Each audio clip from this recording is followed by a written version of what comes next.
بلے ٹائمز میں خوش آمدید۔ امریکہ، اسرائیل اور ایران کے درمیان جاری جنگ کا آج 37واں دن ہے۔ تاریخ ہے 5 اپریل 2026 اور پچھلے 24 گھنٹے کی سب سے بڑی خبر یہ ہے کہ امریکہ نے اپنے پائلٹ کو ایران سے زندہ باہر نکال لیا ہے۔ جمعہ کے دن امریکہ کے ایک فائٹر پلین F-15E پر حملہ ہوا تھا اور دونوں پائلٹ ایران میں ہی گر گیا تھا۔ اس کے بعد ایک پائلٹ کو امریکہ نے جمعہ کے دن ہی زندہ باہر نکال لیا۔ دوسرے پائلٹ کو بچانے کے لیے ریسکیو آپریشن لگاتار امریکہ کی طرف سے جاری تھا اور آج امریکی صدر ڈونلڈ ٹرمپ نے یہ اعتراف کیا ہے، یہ خبر دی ہے کہ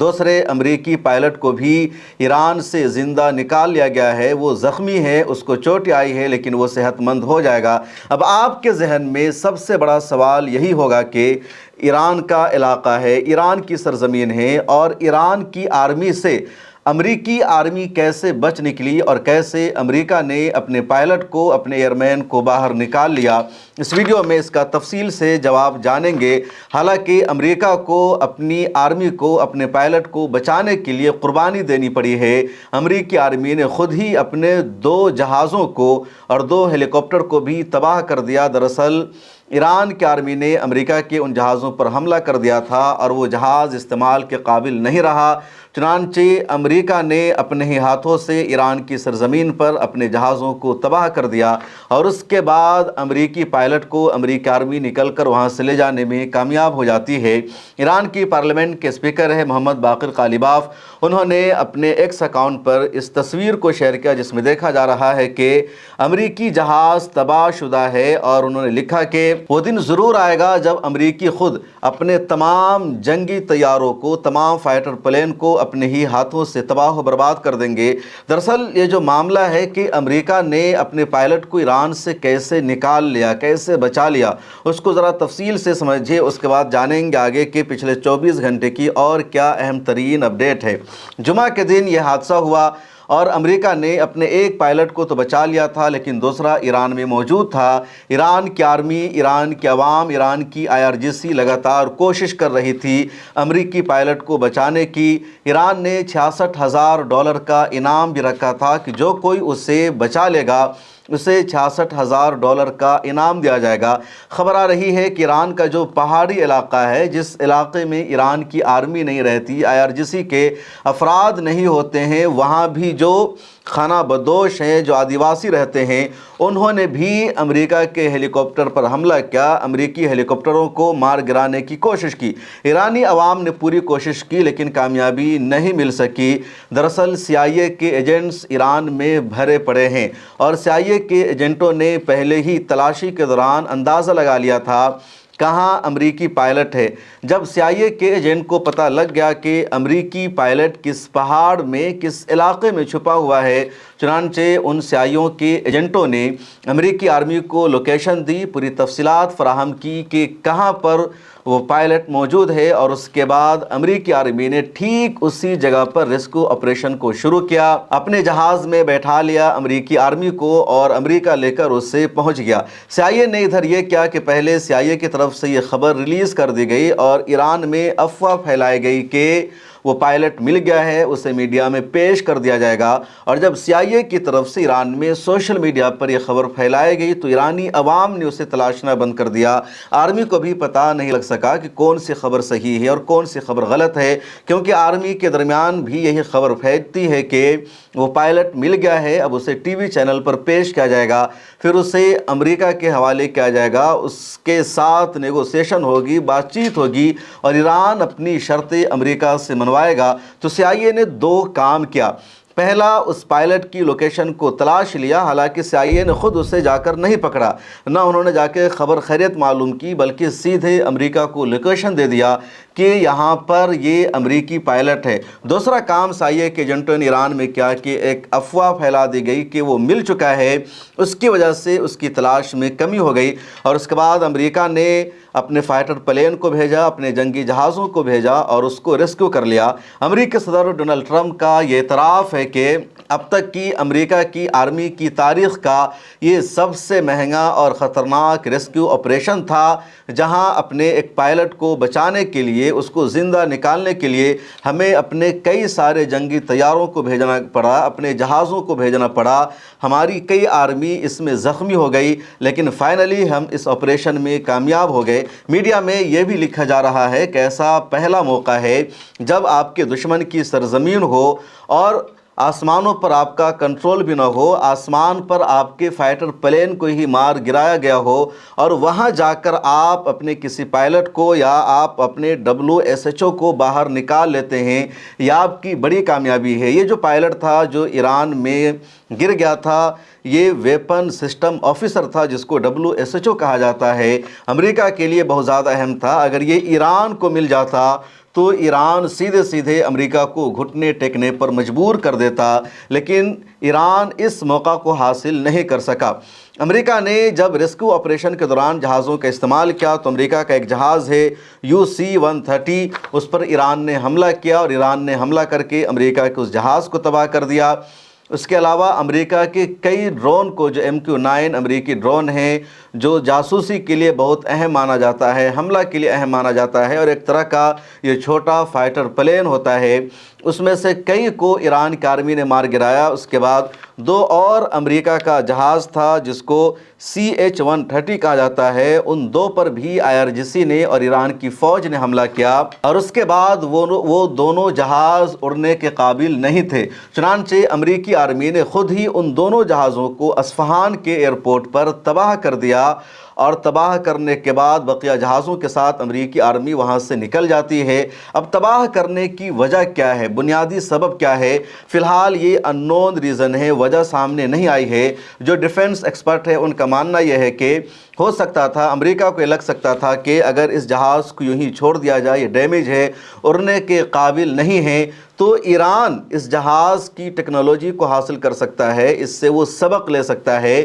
اس طرح کا جہاز ایران بنا سکتا ہے، اس لیے امریکہ نے پورے جہاز کو ہی تباہ کر دیا۔ جس طرح ابھی یہ کہا جاتا ہے کہ ایران کا جو شاہی ڈرون ہے، جو بہت ہی سستا ڈرون ہے، بہت اہم ترین ڈرون ہے، اس ڈرون کی جو ٹیکنالوجی ہے وہ ایران نے امریکی ڈرون کو ہی دیکھ کر اپنائے، اور ڈائریکٹ امریکہ نے اپنی کوئی ٹیکنالوجی ایران کو نہیں دیا، بلکہ معاملہ ہے غالباً سال 2011 کا۔ امریکہ نے اپنا ایک ڈرون ایران کی سرزمین پر بھیجا تھا جاسوسی کے لیے، انفارمیشن کے لیے، اور ایران کی IRGC نے، آرمی نے اس امریکی ڈرون کو نیچے اتار لیا سیفلی، کسی طرح اس کو نقصان نہیں ہونے دیا۔ امریکی ڈرون کو لگا کہ ہم اپنی سرزمین پر واپس لوٹ رہے ہیں، لینڈ کر رہے ہیں، لیکن وہ امریکی سرزمین پر لینڈ نہیں کر رہا تھا، بلکہ وہ ڈرون ایران کی سرزمین پر لینڈ کر رہا تھا، اور اس کے بعد اس کی جو ٹیکنالوجی تھی اس کو ایران نے حاصل کیا، اور کئی سالوں کی محنت کے بعد ایران کے سائنسدانوں نے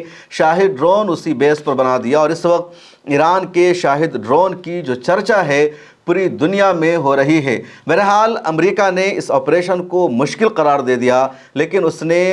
اپنے پائلٹ کو، اپنے ایئرمین کو زندہ بچا لیا ہے۔ امریکی صدر ڈونلڈ ٹرمپ نے اس کے بعد اپنے سوشل ٹروتھ پر ایک پوسٹ لکھ کر کے ایران کو دھمکی دی ہے، اور پھر 48 گھنٹے کا ٹائم دیا ہے۔ امریکی صدر نے کہا کہ ایران کے پاس کل 48 گھنٹے کا ٹائم ہے، اگلے 48 گھنٹے میں ایران کسی معاہدے اور ایگریمنٹ تک پہنچ جائے، ورنہ ابنائے ہرمز کو وہ کھول دے، اور اگر یہ دونوں کام اگلے 48 گھنٹے میں ایران نے نہیں کیا تو پھر ایران پر قیامت ٹوٹ پڑے گی۔ یہ امریکی صدر کی دھمکی ہے، اس سے پہلے بھی کئی طرح کی امریکی صدر کی طرف سے دھمکی دی جا چکی ہے، اور ایران نے کسی بھی دھمکی کو سیریس نہیں لیا۔ ابنائے ہرمز کے بند ہونے کی وجہ سے دنیا بھر کے دیشوں کی طرف سے بھی امریکہ پر پریشر بڑھتا جا رہا ہے، اور اس لیے امریکی صدر اب کہہ رہے ہیں کیا تو آپ جنگ بندی کرو، حملے کو روک دو، کسی نتیجے تک پہنچ جاؤ، ورنہ ابنائے ہرمز کو کھول دو۔ ادھر خبر یہ بھی آ رہی ہے کہ ثالثی کرنے والے جو ممالک ہیں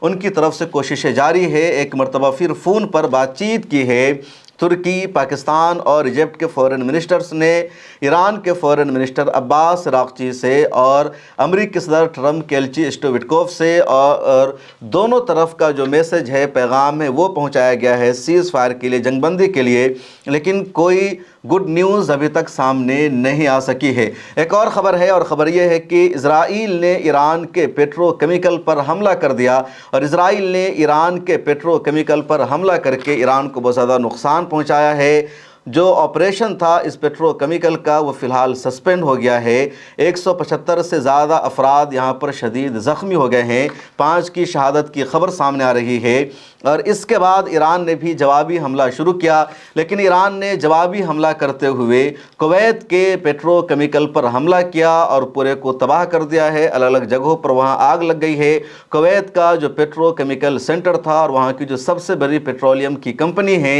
وہ سب اپنے آپریشن کو روک چکی ہے، وہ پورا سسپینڈ ہو چکا ہے کیونکہ بہت زیادہ نقصان ہو گیا ہے۔ اس کے بعد ایران نے ابو ظہبی میں جو پیٹرو کیمیکل سینٹر ہے اس پر بھی ڈرون سے اور میزائل سے حملہ کیا۔ اب ابو ظہبی کی میڈیا آفس سے ٹویٹ کر کے بتایا گیا کہ ایران کے حملے کو تو ابو ظہبی میں روک لیا گیا، لیکن حملہ روکنے کے بعد جو ملبہ تھا، میزائل کا جو ٹکڑا تھا، وہ پیٹرو کیمیکل سینٹر پر جا کر گرا اور کچھ جگہوں پر، کچھ علاقوں میں آگ لگ گئی ہے۔ ان آگ کو بجھانے کا سلسلہ جاری ہے، لیکن جب میں یہ ویڈیو ریکارڈ کر رہا ہوں تقریباً شام کے 5 بجے، اس وقت تک آگ مکمل طور پر نہیں بجھی تھی، آگ لگی ہوئی تھی اور کئی جگہوں پر آگ لگی ہے، اور ابو ظہبی کو بھی اپنے اس پیٹرو کیمیکل سینٹر کے آپریشن کو روکنا پڑا ہے، بند کرنا پڑا ہے۔ بحرین میں بھی جو پیٹرو کیمیکل سینٹر ہے اس پر بھی ایران نے حملہ کر دیا، اور بحرین پر بھی حملہ کر کے ایران نے اچھا خاصا نقصان پہنچایا ہے۔ اس کے علاوہ کویت کا جو پاور پلانٹ ہے اس پر بھی حملہ ہوا ہے، پاور پلانٹ کو نقصان پہنچا ہے۔ کویت کا جو واٹر پلانٹ ہے، جس کو واٹر ڈیسلینیشن پلانٹ کہا جاتا ہے، سمندر کے پانی کو پینے کے پانی کے قابل بنایا جاتا ہے، یعنی سی واٹر کو ڈرنکنگ واٹر میں کویت میں کنورٹ کیا جاتا ہے، اور یہی حال دوسرے خلیجی دیشوں کا ہے۔ آج کے حملے میں واٹر پلانٹ کو بھی کویت میں نقصان پہنچا ہے۔ پچھلے 10 دنوں میں 3 مرتبہ ایران نے اب تک کویت کے واٹر پلانٹ پر حملہ کیا ہے، اور حالیہ حملے نے واٹر پلانٹ کو نقصان پہنچا دیا ہے۔ اب اس کو صحیح کرنے میں، اس کو اپنی رفتار پر لانے میں کتنا ٹائم لگے گا، کویت کی طرف سے فی الحال اس کی اپڈیٹ اور ڈیٹیل سامنے نہیں آئی ہے۔ ایک اہم ترین خبر ابھی یمن سے سامنے آئی ہے، اور خبر یہ ہے کہ یمن کے حوثیوں نے اسرائیل پر کلسٹر بموں والے میزائل سے حملہ کیا ہے، اور یہ حملہ کلسٹر بموں سے بن گوئر انٹرنیشنل ایئرپورٹ پر ہوا ہے، وہاں کے قریبی مقام پر ہوا ہے، اور کئی علاقوں میں کلسٹر بموں کی وجہ سے تباہی ہوئی ہے، کئی لوگ زخمی ہو گئے ہیں، کئی عمارتوں کو آگ لگ گئی ہے۔ اور جب بھی کلسٹر بموں سے حملہ ہوتا ہے تو ایئر ڈیفنس سسٹم چاہے اس میزائل کو روک دے یا اس کو ناکام بنا دے۔ کلسٹر بم مختلف علاقوں میں پھیل جاتے ہیں، مختلف لوگوں کو کئی دنوں تک نقصان پہنچاتے رہتے ہیں، اور حوثیوں نے پہلی مرتبہ اس جنگ میں، یا کہہ لیجئے پچھلے 2 سالوں میں، کلسٹر بموں کا استعمال کیا ہے۔ حوثیوں نے اس سے پہلے، یعنی جب غزہ میں اسرائیل کا جینوسائیڈ جاری تھا اور یمن سے حوثی اسرائیل پر حملے کر رہے تھے، تو اس دوران حوثیوں کی طرف سے ایران پر حملے کے لیے پیلسٹائن 2 میزائل کا استعمال کیا جاتا تھا، جو بیلسٹک میزائل ہوتا ہے۔ کلسٹر بموں والے میزائل کا استعمال نہیں ہوا تھا، اور ابھی تک کوئی رپورٹ بھی نہیں آئی تھی کہ حوثیوں کے پاس کلسٹر بموں والا میزائل بھی ہے۔ لیکن ایران، امریکہ اور اسرائیل کی اس جنگ میں حوثیوں نے اب اسرائیل پر حملہ کرنے کے لیے کلسٹر بموں والے میزائل کا استعمال کرنا شروع کر دیا ہے۔ اسرائیل کو جو سب سے زیادہ پریشانی ہو رہی ہے، اسرائیل میں جو افراتفری ہے، وہ اسی کلسٹر بموں والے میزائل کی وجہ سے۔ ادھر رمت گن کی کچھ تصویریں BBC نے شائع کی ہے، جس میں دیکھا جا رہا ہے کہ ایران کے حملے نے رمت گن میں کافی تباہی مچائی ہے، کئی عمارتوں کو نقصان پہنچا ہے، ریسکیو آپریشن کی ٹیم کو وہاں پر دیکھا جا سکتا ہے۔ سینٹرل اسرائیل میں بھی ایران کا میزائل جا کر کے گرا ہے۔ اسرائیل کی جو میڈیا ہے اس نے رپورٹ شائع کی ہے کہ سینٹرل اسرائیل میں، تل ابیب میں، رمت گن میں، بیرشیبا میں اور دوسرے علاقوں میں سائرن بجنے کی آوازیں سنائی دی گئی ہے۔ IDF نے یہاں ڈیٹیکٹ کیا ہے ایران کے میزائلوں کو، اور اب جو تازہ ترین صورتحال ہے وہ یہ ہے کہ روزانہ 2-4 حوثیوں کا میزائل اور ایران کا میزائل اسرائیل میں ٹارگٹ کو جا کر ہٹ کرتا ہے، نشانے پر لگتا ہے، اسرائیل کا ایئر ڈیفنس سسٹم اسے نہیں روک پاتا ہے۔ سعودی عرب نے بھی یہ خبر جاری کی ہے کہ ہمارے یہاں بھی کچھ ڈرون اور میزائلوں سے حملہ ہوا، لیکن سعودی عربیہ کی وزارت دفاع نے ایران کے میزائلوں کو اور ڈرون کو اسپیس میں ہی ناکام بنا دیا اور ٹارگٹ تک جا کر وہ نہیں لگ سکا ہے۔ اسرائیل کی میڈیا نے ایک اور خبر شائع کی ہے، اور خبر یہ ہے کہ اسرائیلی فوج کا ایک اور سپاہی ساؤتھ لبنان میں حزب اللہ کے ساتھ لڑتے ہوئے مارا گیا ہے۔ اس کے علاوہ ایک اور زخمی ہو گیا ہے جو مارا گیا ہے۔ یہ 22 سال کا سینئر فوجی آفیسر تھا جس کا نام ہے گائی لوڈر۔ اس کا ایک اور ساتھی زخمی ہو گیا ہے۔ حالانکہ ٹائمز آف اسرائیل نے IDF کے حوالے سے یہ رپورٹ شائع کی ہے کہ یہ حزب اللہ کے حملے میں نہیں مارا گیا بلکہ فرینڈلی فائٹ میں مارا گیا۔ جب بھی ساؤتھ لبنان میں یا لبنان کے دوسرے علاقوں میں اسرائیل کا کوئی فوجی مارا جاتا ہے تو عموماً IDF کی طرف سے یہ تعویل کی جاتی ہے کہ یہ فرینڈلی فائٹ میں مارا گیا، مطلب اسرائیلی فوج خود اپنے ہی ساتھیوں کو مار رہی ہے، اپنے ہی ساتھیوں کو نشانہ بنا رہی ہے، حزب اللہ کے حملے میں نہیں مارے جا رہے ہیں۔ جبکہ سچائی یہ ہے کہ حزب اللہ کے لڑاکوں نے ساؤتھ لبنان میں لگاتار اسرائیل کو نقصان پہنچایا ہے۔ کل کی ویڈیو میں نے بتایا تھا کہ اسرائیلی میڈیا میں جو بحث چل رہی ہے وہ یہی کہ اسرائیل جتنا چاہے لبنان پر حملہ کر دے، لبنان کو تباہ کر دے، لیکن اسرائیل لبنان میں اپنے ہدف اور ٹارگٹ میں کامیاب نہیں ہو پا رہا ہے، کیونکہ حزب اللہ کے لڑاکے لگاتار ساؤتھ لبنان میں جگہ جگہ حملے کر رہے ہیں۔ حزب اللہ کے کچھ لڑاکے نارتھ اسرائیل میں بلو لائن کو کراس کر کے داخل ہو چکے ہیں، اور نارتھ اسرائیل میں جو پورا علاقہ ہے وہ خالی ہو چکا ہے کیونکہ وہاں پر کوئی ٹھہرنے کی ہمت نہیں کر رہا ہے، اور لبنان میں اسرائیل کا جو ہدف ہے اس میں اس کو کامیابی نہیں مل رہی ہے، یہ اسرائیل کے جرنلسٹ کہہ رہے ہیں۔ اور حزب اللہ کے لڑاکے دراصل دو طرح سے اسرائیلی آرمیوں پر حملے کر رہے ہیں۔ ایک طرف وہ جال میں پھنساتے ہیں، حزب اللہ کے لڑاکے اسرائیلی آرمی کا ہی لباس پہنتے ہیں اور اسرائیلی آرمی کو یہ لگتا ہے کہ وہ ہمارا ہی سپاہی ہے، وہ ہماری فوج ہے، اور وہاں پر جیسے ہی اسرائیلی آرمی پہنچتی ہے حزب اللہ کے لڑاکوں کا خطرناک حملہ ہوتا ہے، اور جب اس طرح کا حملہ ہوتا ہے تو IDF کی طرف سے بچاؤ کرنے کے لیے کہہ دیا جاتا ہے کہ فرینڈلی فائٹ میں ہماری آرمی ماری گئی ہے۔ دراصل حزب اللہ کے لڑاکے گھات اور جال میں پھنسا کر اسرائیلی آرمی کو نشانہ بناتے ہیں۔ دوسری طرف لگاتار حزب اللہ کی طرف سے اسرائیل کے مختلف علاقوں پر راکٹ بھی فائر کیا جا رہا ہے، میزائل سے حملہ کیا جا رہا ہے۔ تازہ ترین دعویٰ حزب اللہ کے لڑاکوں نے یہ کر دیا ہے کہ میڈیٹرینین سی میں اسرائیل کے جنگی جہاز پر میزائل سے حملہ کر دیا ہے، اور لبنان کا جو سمندری علاقہ ہے، جو ساحل ہے، وہاں سے 130 کلومیٹر کے فاصلے پر اسرائیل کا ایک وارشپ، ایک جنگی جہاز کھڑا تھا، اس پر حزب اللہ نے حملہ کر دیا ہے میزائل سے، اور اس جہاز کو نقصان پہنچا ہے۔ وہ جہاز اب آپریشن کے قابل نہیں رہ گیا، وہ جہاز ڈوب تو نہیں سکا سمندر میں، لیکن اس جہاز کو حزب اللہ نے اچھا خاصا نقصان پہنچا دیا ہے۔ ادھر اسرائیل کی ہیلتھ منسٹری نے یہ رپورٹ جاری کی اور کہا ہے کہ پچھلے 24 گھنٹے میں 108 سے زیادہ افراد زخمی ہوئے ہیں، ان کو ہسپتال میں ایڈمٹ کیا گیا ہے، اور یہ حزب اللہ کے حملے میں زخمی ہوئے ہیں، ایران کے حملے میں اور حوثیوں کے حملے میں زخمی ہوئے ہیں۔ ادھر اسرائیل ایک اور چالاکی کر رہا ہے۔ پوری دنیا کی توجہ اس وقت امریکہ، اسرائیل اور ایران کے درمیان جاری جنگ پر ہے، اور اس جنگ کا فائدہ اٹھاتے ہوئے اسرائیل لگاتار غزہ پٹی میں بے گناہ فلسطینیوں کو شہید کر رہا ہے، روزانہ ایئر اسٹرائک کر کے 2-4 فلسطینیوں کو مار رہا ہے۔ دنیا کی توجہ ہے امریکہ اور ایران کے درمیان جاری لڑائی پر، اس لیے وہ خبر سامنے نہیں آ پاتی ہے۔ الجزیرہ نے تازہ ترین خبر شائع کی ہے کہ ایک بار پھر اسرائیل نے ایئر اسٹرائک کر کے 3 فلسطینیوں کو شہید کر دیا ہے۔ ایک دوسری رپورٹ میں اور خود اسرائیل کی میڈیا میں دعویٰ کیا گیا ہے کہ 4 فلسطینیوں کو غزہ پٹی میں اسرائیل نے حملہ کر کے شہید کر دیا ہے، اور سیز فائر کے بعد اکتوبر 2025 میں ہی سیز فائر ہو گیا تھا غزہ پٹی اور اسرائیل کے بیچ میں، اور اس کے بعد سے بھی لگاتار اسرائیل کا حملہ غزہ پٹی پر جاری ہے، اور سیز فائر کے بعد بھی 709 لوگوں کو غزہ پٹی میں اسرائیل نے شہید کر دیا ہے۔ 1928 لوگ سیز فائر کے بعد غزہ پٹی میں زخمی ہو گئے ہیں، اور ٹوٹل پچھلے 3 سالوں میں یعنی 7 اکتوبر 2023 کے بعد سے لے کر اب تک اسرائیل کے حملے میں غزہ پٹی میں 72,291 فلسطینیوں کی شہادت ہو چکی ہے، اور اسرائیل غزہ میں جو یلو لائن ہے اس سے آگے بڑھنے کی کوشش کر رہا ہے، لیکن جو حماس کی پولیس ہے وہ کنٹینیو سختی برت رہی ہے اور اسرائیل کو غزہ پٹی میں اپنے ایجنڈا میں کامیاب نہیں ہونے دیا جا رہا ہے۔ ایک اور خبر تل ابیب سے سامنے آئی ہے اور یہ خبر بھی بہت اہم ترین ہے۔ خبر یہ ہے کہ تل ابیب میں گزشتہ رات اسرائیلی عوام نے وار کے خلاف، جنگ کے خلاف پروٹیسٹ کرنا شروع کیا اور بڑی تعداد میں تل ابیب میں جیما اسکوائر پر اسرائیلی عوام اکٹھا ہو جاتی ہے، جمع ہو جاتی ہے اور یہ عوام بنجامن نتنیاہو کے خلاف نعرے لگاتی ہے، جنگ کو روکنے کا مطالبہ کرتی ہے۔ امریکہ کے خلاف بھی نعرے لگائے جاتے ہیں اسرائیل میں اور کہا جاتا ہے کہ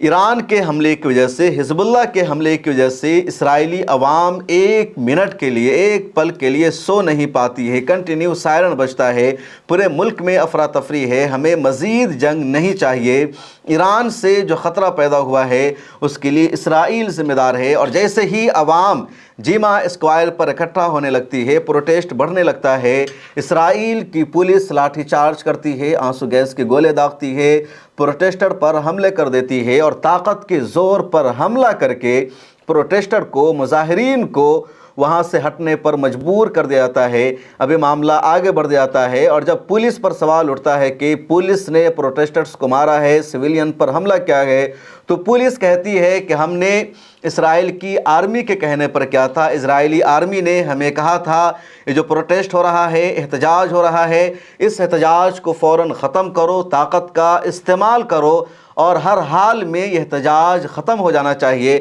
اور جیسے ہی اسرائیل کی پولیس کی طرف سے، ہوم فرنٹ کمان کی طرف سے یہ اپڈیٹ سامنے آیا ہے کہ اسرائیلی آرمی کے کہنے پر آئی ڈی ایف کے انٹرفیئر کی وجہ سے پولیس اہلکاروں نے لاٹھی چارج کیا تھا، فائرنگ کی تھی، حملہ کیا تھا، اس کے بعد ہی اسرائیل کی سیاست میں ہنگامہ تیز ہو گیا ہے۔ کہا جا رہا ہے کہ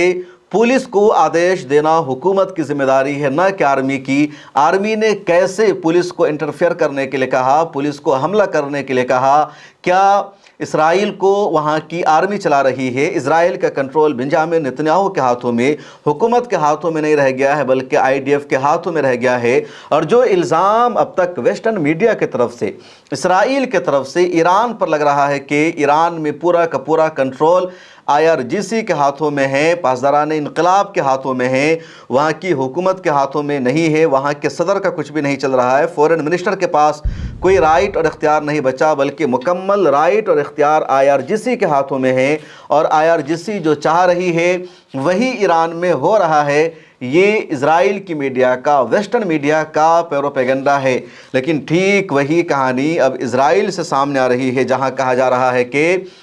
وہاں کی حکومت کا نہیں چل رہا ہے بلکہ آئی ڈی ایف پروٹیسٹرز پر حملے کروا رہی ہے۔ اسرائیل کی سپریم کورٹ نے بھی اس پر حیرت کا اظہار کیا کہ یہ بات سمجھ سے بالاتر ہے۔ پولیس کہہ رہی ہے آرمی نے ہمیں ایسا کرنے کے لیے کہا، اور آرمی کہہ رہی ہے کہ ہمارا اس معاملے سے کچھ بھی لینا دینا نہیں۔ آخر کون پولیس کو آدیش دے رہا ہے، کون پولیس کے فیصلے کر رہا ہے، اور پولیس کی ہمت کیسے ہوئی عوام پر، سویلینز پر، پروٹیسٹرز پر حملہ کرنے کی؟ تہران سے ایک اور خبر سامنے آ رہی ہے اور آپ ان تصویروں کو دیکھیے۔ یہ جو تصویریں ہیں تہران کی شہید بہشتی یونیورسٹی کی ہے۔ شہید بہشتی یونیورسٹی تہران میں بہت ہی مشہور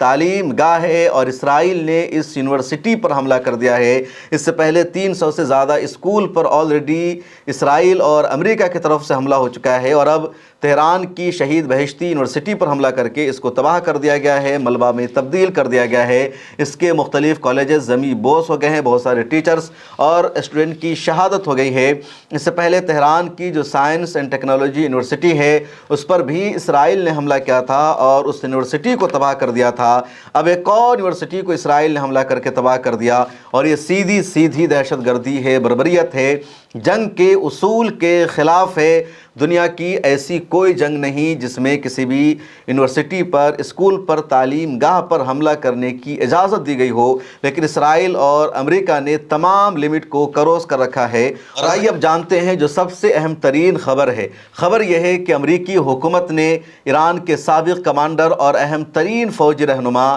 جنرل قاسم سلیمانی کی بھتیجی اور ان کی نواسی کو امریکہ میں گرفتار کر لیا ہے۔ جنرل قاسم سلیمانی ایران کی القدس فورس کے کمانڈر ان چیف تھے اور پاسداران انقلاب کو مضبوط کرنے میں، ایران کی آرمی کو مضبوط کرنے میں، اور ایران کی جو ملیشیا ہے بیرون ملک، جیسے یمن میں حوثی یا عراق میں ایک ملیشیا ہے یا سیریا میں جو ملیشیا تھی یا حزب اللہ جو یمن میں ہیں، ان سب کو مضبوط کرنے میں، ان سب کو مسلح کرنے میں، ان سب تک ہتھیار پہنچانے میں جنرل قاسم سلیمانی کا بہت ہی اہم ترین رول اور کردار تھا۔ سال 2020 میں امریکہ نے ان پر حملہ کیا اور بغداد ایئرپورٹ کے نزدیک ان پر اٹیک ہوتا ہے، جنرل قاسم سلیمانی کی شہادت ہو جاتی ہے۔ اس کے بعد اب یہ خبر سامنے آئی ہے کہ ان کی بھتیجی اور نواسی کے شوہر امریکہ میں رہ رہے تھے اور ان سب کو امریکہ میں گرفتار کر لیا گیا ہے۔ امریکہ کے فورن سیکریٹری مارکو روبیو نے باضابطہ ٹویٹ کر کے جانکاری دی اور کہا کہ جنرل قاسم سلیمانی کی بھتیجی نواسی اور ان کا جو شوہر ہے وہ امریکہ میں رہتے ہیں اور یہ امریکہ میں رہتے ہوئے ایران کی شدت پسند اور آمرانہ حکومت کو سپورٹ کرتے ہیں۔ ایران کا جو جھوٹا پروپیگنڈا ہے اس کو یہ یہاں پروموٹ کرتے ہیں جو امریکہ کے ویژن اور مشن کے خلاف ہے، اس لیے ان کو گرفتار کیا جاتا ہے۔ ان کو جو گرین کارڈ ملا ہوا تھا اس کو بھی رد کرنے کا، منسوخ کرنے کا فورن سیکریٹری نے فیصلہ سنا دیا ہے۔ حالانکہ آگے کیا ہوگا، ان کو ایران بھیجا جائے گا یا فی الحال امریکہ میں ہی رکھا جائے گا، مکمل اپڈیٹ سامنے نہیں آئی ہے۔ کچھ رپورٹ میں یہ دعویٰ کیا جا رہا ہے کہ انہیں ڈپورٹ کر دیا جائے گا ایران کے لیے، کچھ رپورٹ میں بھی کہا جا رہا ہے کہ انہیں امریکہ کی جیل میں بھیج دیا جائے گا۔ لیکن آپ امریکہ کی بے بسی دیکھیے، لاچاری دیکھیے کہ وہ فورنر پر بھی اب حملے کر رہا ہے اور کہا جا رہا ہے کہ وہ نگیٹو پروپیگنڈا کر رہے تھے امریکہ کے خلاف، اس لیے انہیں گرفتار کیا جا رہا ہے یا ان کا گرین کارڈ لیا جا رہا ہے۔ اس جنگ میں امریکہ اپنی اوقات دیکھ چکا ہے اور امریکہ کی جو ذلت و رسوائی ہوئی ہے پوری دنیا کے سامنے آیا ہے، اور اس لیے امریکہ اب گھٹیا حرکتیں کرنے پر مجبور ہو چکا ہے۔ اس ویڈیو میں اتنا ہی، ملتے ہیں اگلی ویڈیو میں، لیکن اس سے پہلے آپ سے گزارش ہے ملت ٹائمز کی ممبرشپ لے لیجئے، ڈسکرپشن میں ہماری ویب سائٹ کا لنک موجود ہے۔ آپ کو یہ اطلاع بھی دینی ہے کہ اگر آپ اپنے علاقے میں کوئی اسکول قائم کرنا چاہتے ہیں، کوئی انسٹیٹیوشن کھولنا چاہتے ہیں، تو ایسا اسکول قائم کیجئے جس اسکول کے ذریعے بچوں کا جو مستقبل ہے وہ بہتر ہو سکے، ان کا مستقبل سنور سکے، اور اس کے لیے برینی اسٹارز فاؤنڈیشن کی مدد آپ کے لیے بہت اہم ہوگی۔ برینی اسٹارز فاؤنڈیشن بنگلورو کا ایک اہم ترین ادارہ ہے جس کے ملک میں کئی سارے اسکول چل رہے ہیں۔ بنگلورو میں 4-5 اسکول ہیں، ملک کے دوسرے اداروں میں اس ادارے کے اسکول چل رہے ہیں۔ برینی اسٹارز فاؤنڈیشن کا جو ویژن ہے اور مقصد ہے وہ یہ ہے کہ شروع میں ہی بچوں کو اس طرح ماڈرن اور دینی ایجوکیشن دیا جائے جس سے بچوں کی اچھی تربیت ہو سکے، مذہب اسلام بچوں کے ذہن میں پیوست ہو جائے اور بڑے ہو کر بچے اسلام سے وابستہ رہ کر قوم کی، ملت کی، دنیا کی خدمت کر سکے۔ مونٹیسری کی سطح پر ہی، کھیل کود کے دوران ہی بچوں کی اس طرح تربیت کی جاتی ہے۔ یہ جو نظام ہے ڈاکٹر ولی حیدر نے ملیشیا سے لیا ہے، دنیا کے کئی ملکوں کا انہوں نے دورہ کیا، وہاں جا کر کے دیکھا، اور اس کے بعد ہندوستان میں وہ اس کو نافذ کرنا چاہتے ہیں۔ ان کا ویژن اور مشن ہے تقریباً 1000 اسکول پورے دیش میں قائم کرنا۔ تو اگر آپ اپنے علاقے میں کوئی اسکول قائم کرنا چاہتے ہیں، 10-12 لاکھ روپے کا آپ کا بجٹ ہے اسکول کے لیے، تو آپ برینی اسٹار فاؤنڈیشن سے رابطہ کیجئے۔ برینی اسٹارز فاؤنڈیشن کی طرف سے آپ کو مدد دی جائے گی، آپ کو ٹریننگ دی جائے گی، آپ کی تربیت کی جائے گی، بچوں کا ایڈمیشن ہو سکے آپ کے اسکول میں، اس کے لیے بھی آپ کو مکمل سپورٹ فراہم کیا جائے گا۔ اور یہ ادارہ آپ سے کوئی ایکسٹرا فیس نہیں لے گا، ان کی کوئی فرنچائزی نہیں ہوگی، کوئی لائلٹی نہیں ہوگی، بلکہ بیسک ٹریننگ فیس لی جائے گی۔ تو اگر آپ اسکول قائم کرنا چاہتے ہیں، اسکرین پر نمبر موجود ہے، رابطہ کیجئے، اور ملت ٹائمز کے انگریزی ڈیسک کا جو یوٹیوب چینل ہے اسے سبسکرائب کر لیجئے۔ پھر ملاقات ہوگی، اللہ حافظ۔